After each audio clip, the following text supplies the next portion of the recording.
now. I am very secure. Um, I think the avoidance was more so.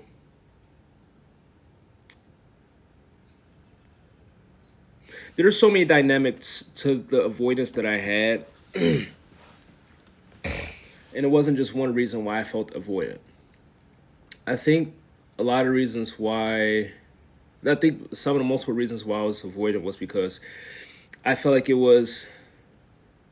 wasn't hard for me to talk about my feelings and my emotions. I feel like my feelings and emotions were neglected for so long, or they didn't matter, or they wouldn't change the situation, or I've been invalidated so many times that it was like, what's the point of opening up? Because all these other situations turned out the same way, so I can only assume that the next one will do the same. So what's the point? What's the point of opening up? What's the point of having this conversation and you're just gonna yell and scream? What's the point of arguing and fighting when nothing's gonna get solved? What's the point of investing in someone if it's gonna lead to pain and hurt?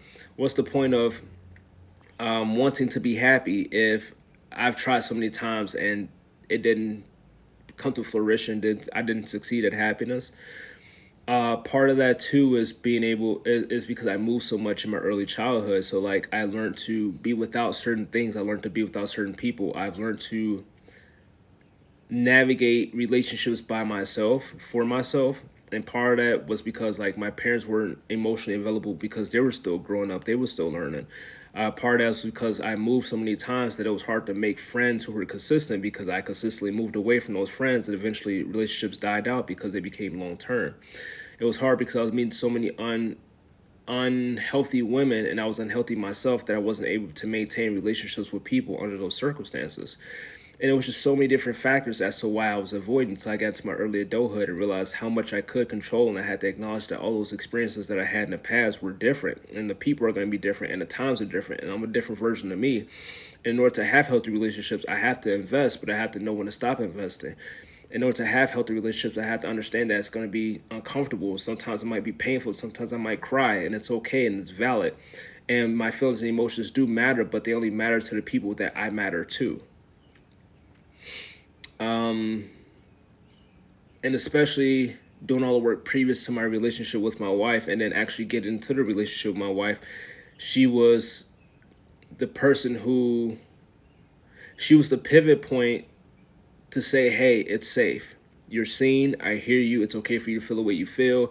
Your feelings and emotions matter. Because it's different coming from like mom than it is like an actual relationship with the woman who's not your mother. Because moms are supposed to be like, hey, you're seen, you're heard, I love you, I care for you. But when it's coming from a woman who is your partner, like your go-to, your other half, and like to be seen by somebody who you don't feel obligated to see you, like I feel like parents, they have to see you because they brought you into this world. But for a total stranger to say, hey, I see you, that's a beautiful thing. That's a beautiful feeling.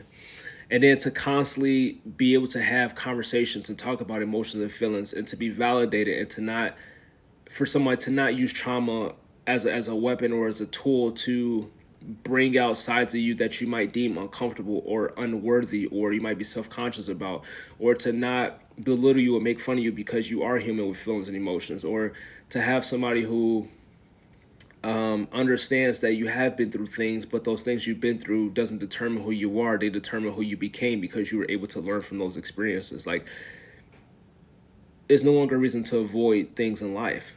If anything, face it head on because you feel confident enough to do so. It requires being able to say, hey, you know what, I'm tired of running and I want to show up and I want to be present in this moment. And if I'm showing up and I'm being present in this moment, and this moment doesn't go my way, or it doesn't have a healthy outcome for me, then I understand that maybe this moment wasn't for me. But at least I gave my all, and I know that I'm good enough regardless of how things turn out. I know that I tried my best. I know that I gave 110% effort, and it's okay to do that.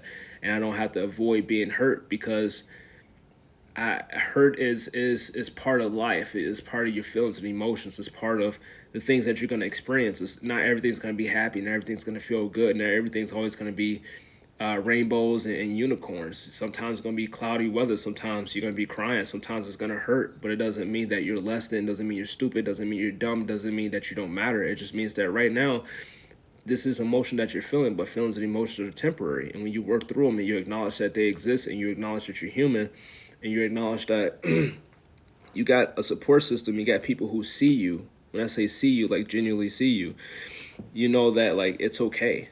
And just knowing that it's okay relieve the necessity to be avoidant, and it caused me to be more confident and secure in myself. It caused me to figure out who I was and to grow within myself and become the man that I wanted to be. And I feel like what's necessary for not only myself, but in order to maintain healthy relationships with other people, but still be me.